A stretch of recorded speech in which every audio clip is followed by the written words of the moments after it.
अस्सलाम वालेकुम वरहमतुल्लाहि वबरकातुहू। मेरा नाम, आप देख रहे हैं अर्तुगरुल गाज़ी सीज़न 2 एपिसोड 82 की हाइलाइट्स। इस एपिसोड के आगाज़ में एक सिपाही सलजान खातून के पास जाता है और कहता है कि आपको गोगचे खातून बुला रही हैं।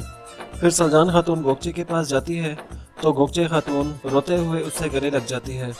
सलजान उससे पूछती है कि बताओ तुम्हें क्या हुआ है। गोगचे खातून बताती है कि आयतरुन खातून को मेरे बारे में हर चीज़ का पता चल गया था और उसने तूतकिन को भी बता दिया था। इसके बाद मैंने तूतकिन को यह भी बता दिया है कि मैं आपको औलाद नहीं दे सकती। तब से वो मुझसे आंखें नहीं मिला रहा और वो मुझसे बात भी नहीं कर रहा। वो कहता है कि तुमने मुझसे झूठ बोला है। इस बात पर सलजान उसे गले लगाती है और उसको दिलासा देती है। दूसरी तरफ गोंजा गुल जंगल में एक तरफ गई हुई थी कि उसको अचानक से घोड़ों की आवाज़ आती है तो वो एक जगह पर छुप कर बैठ जाती है। तूतकिन का सिपाही बवाज वहाँ पर पहुँच गया था। वहाँ पर रुककर वो बुलंद आवाज में कहता है कि मुझे कोई भी नहीं हरा सकता। गोंजा गुल छुप कर उसकी तरफ तीर का निशाना लेती है। फिर वो अचानक से तीर चला देती है जो कि बवाज के बिल्कुल कान के पास से गुजरता है। वो चौंक कर वहाँ पर देखता है तो दूसरी तरफ गोंजा गुल वहाँ पर खड़ी थी। इसके बाद गोंजा गुल उसके पास आती है और कहती है, मैं तुम्हें मारने के लिए नहीं आई बल्कि मैं तुम्हें बहुत सा सोना देने के लिए आई हूँ। इस पर बवाज कहता है कि मुझे कोई भी खरीद नहीं सकता और एक औरत तो बिल्कुल भी नहीं। गोंजा गुल उसके करीब आकर एक सोने की थैली उसके पास फेंकती है और कहती है, ये वो है जो तुमने मेरे बाबा की खिदमत की है। बवाज कहता है कि अच्छा बताओ तुम मुझसे क्या चाहती हो। इस पर गोंजा गुल कहती है कि अर्तुगरुल।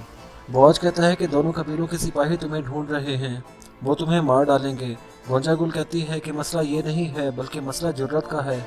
इसके बाद गोंजा गुल कहती है कि मैं एक ऐसे आदमी को जानती हूँ जो तुम्हें बहुत ज़्यादा सोना दे सकता है। ये सोचकर बवाज सोच में पड़ जाता है। दूसरी तरफ हैमा खातून गुंदुकतू के पास पहुँचती हैं और उसकी खैरियत मालूम करती हैं।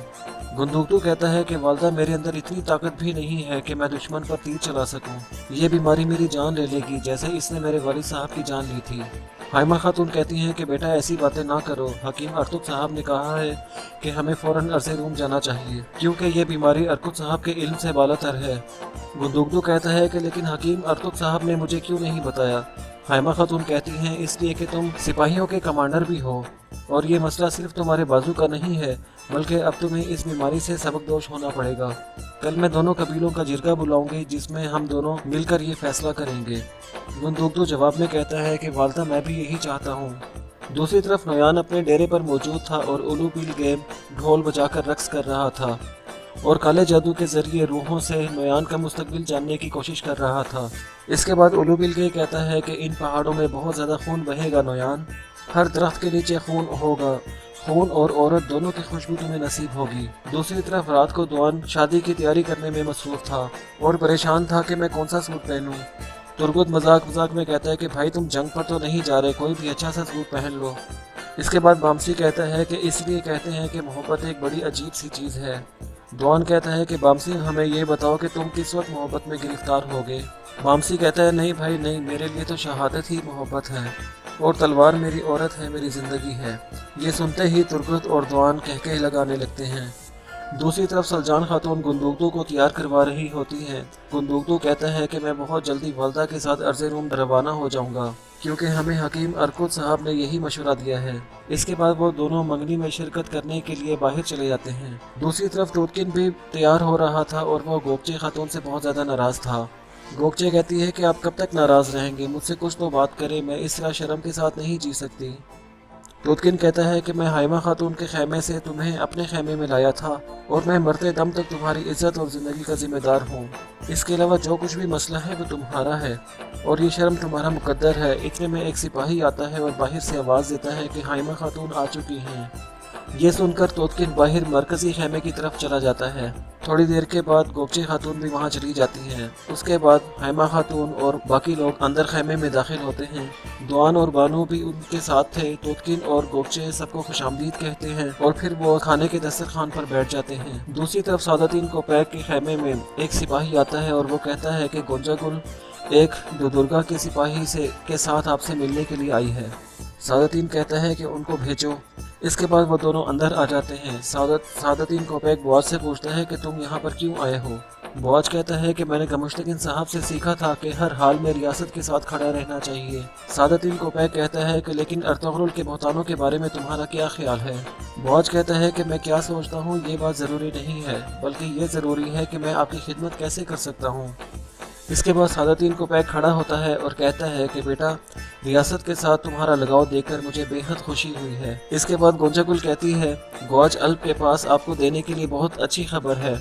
इसके बाद गौज बोलता है कि हलीमा सुल्तान का भाई शाहिर और अर्तुगरुल का भाई दुंदार दोनों कबीले में वापस आ रहे हैं। इसके बाद सादतीन को पैक एक सोने की पोटली निकालता है और उसको देता है और कहता है कि मैं हर गद्दारी की सज़ा भी देता हूँ और हर वफादारी का इनाम भी देता हूँ।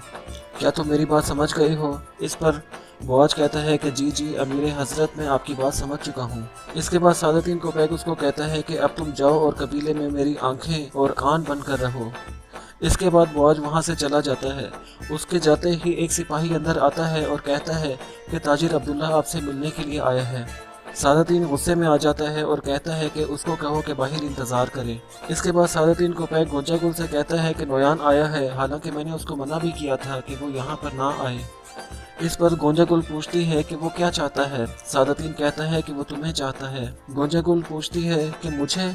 इस पर सादतीन को पैक कहता है कि मैं जानता हूँ कि तुमने किस तरह गुंदुगदू को अपने जाल में फंसाया था और अब तुमने नोयान को ऐसे ही अपने जाल में फंसाना है और हमारे मकसद में कामयाबी के लिए ये बात ज़रूरी है और तुम इस काम के लिए सब कुछ करोगी, चाहे तुम्हें उसके ठिकाने पर ही क्यों ना जाना पड़े। क्या तुम मेरी बात समझ गई हो? गोंजागुल कहती है, हाँ जी, मैं आपकी बात समझ गई हूँ। दूसरी तरफ तोतकिन के खैमे में सारे लोग खाना खाने में मसरूफ़ थे। इस दौरान तोतकिन कहता है कि गोंजागुल के पीछे जो सिपाही मैंने भेजे थे वो वापस आ चुके हैं, मगर उसके बारे में कोई खबर नहीं मिली है। अर्तुगरुल कहता है कि वो जल्द अपने अंजाम को पहुंच जाएगी। उस मनहूस औरत का नाम लेकर आज की रात को ख़राब मत करो तोतकिन। इस पर तोतकिन कहता है, जी भाई, बिल्कुल आप सही कह रहे हैं। दूसरी तरफ सादतीन को पैक नोयान को अंदर बुलाता है और कहता है, मैंने तुम्हें मना भी किया था कि तुमने यहाँ पर नहीं आना, फिर तुम क्यों आए हो? नोयान कहता है कि औरत की खुशबू मेरे ऊपर गालिब आ गई थी। इस पर सादतीन गुस्से में आ जाता है और कहता है कि गोंजागुल अभी अपने बाप की वफात के गम में है। इसके बाद नोयान कहता है कि मैंने बाहर तोतकिन का एक सिपाही देखा है, उसने आपसे क्या कहा है? इस पर सादतीन को पैक कहता है कि हलीमा का भाई और अर्तुगरुल का भाई दुंदार और शाहिर दोनों अर्ज़े रूम से वापस आ रहे हैं और मुझे उम्मीद है कि तुम काफ़ी शफकत से उनको खुशामदीद कहना चाहोगे। नोयान कहता है कि ठीक है, तुम यकीन रखो, मैं उन पर शफकत दिखाऊंगा। सादतीन को पैक कहता है कि लेकिन याद रखना कि शहजादा शहीर का ताल्लुक शाही ख़ानदान से है, वो मरना नहीं चाहिए। दूसरी तरफ कबीले में हाइमा खातून कहती हैं कि अब मैं उस मकसद पर आना चाहती हूँ जिसके खातिर हम लोग यहाँ पर आज इकट्ठे हुए हैं। दौन की परवरिश मैंने अपने हाथों से की है, जैसे मैंने तुर्गुत, बामसी और दूसरे बच्चों की है, और ऐसे ही बानो जिजिक की परवरिश कुरकुत भाई और दूरू खातून ने की है। इन दोनों जवानों ने एक दूसरे को अपना दिल दे दिया है। अब ये दोनों हमारी इजाज़त चाहते हैं ताकि ये अपना एक नया घर आबाद कर सकें। इस पर तोतकिन कहता है कि बानो जिजिक और दौन अल दोनों हम दोनों कबीलों की शान हैं। इन दोनों ने अपनी ज़िंदगियों को ख़तरे में डालकर इस कबीले को बचाया है और ये दोनों हमारे लिए बहुत ज़्यादा कीमती हैं। हम दोनों इन दोनों की खुशी में खुश हैं। इस पर अर्तुगरुल कहता है, अल्लाह ताला इन दोनों को हमेशा खुश रखे।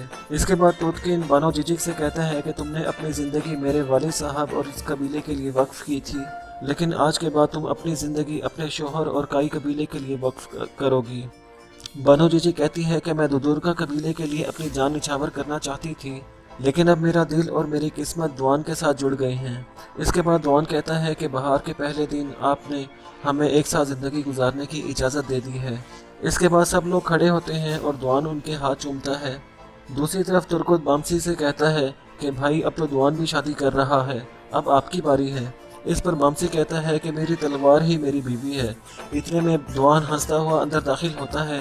भाइयों, तोतकिन भाई ने बानो जिजिक का हाथ मेरे हाथ में दे दिया है। ये सुनकर वो खुशी से खड़े हो जाते हैं और गले मिलते हैं और उनको मुबारकबाद देते हैं। दूसरी तरफ हाइमा खातून तोतकिन से कहती है कि हम कुछ अहम बातों पर डिस्कशन करने के लिए कल जिरगा बुलाना चाहते हैं। तोतकिन कहता है, ठीक है हाइमा खातून, मैं जिरगे वाले आदमियों को इतला करवा दूंगा। इसके बाद अर्तुगरुल कहता है, लेकिन इस दौरान आपको सादतीन को पैक को नहीं भूलना चाहिए, हम देखेंगे कि वो किस तरह की मुसीबत हमारे ऊपर डालेगा। इस पर तोतकिन कहता है कि अर्तुगरुल भाई बिल्कुल ठीक बात कर रहे हैं, उसने कहा था कि वो हमसे ज़रूर बदला लेगा। इसके बाद गुंदुगदू कहता है कि जब तक हम दोनों कबीले आपस में इत्तेहाद और मोहब्बत से हैं, वो हमारे साथ कुछ भी नहीं कर सकता। अर्तुगरुल कहता है कि भाई आप बिल्कुल ठीक कह रहे हो, لیکن جب تک اس کے پاس ریاست کی مہر ہے وہ کچھ بھی کر سکتا ہے، اور یہیں پر اس قسط کا اختتام ہو جاتا ہے۔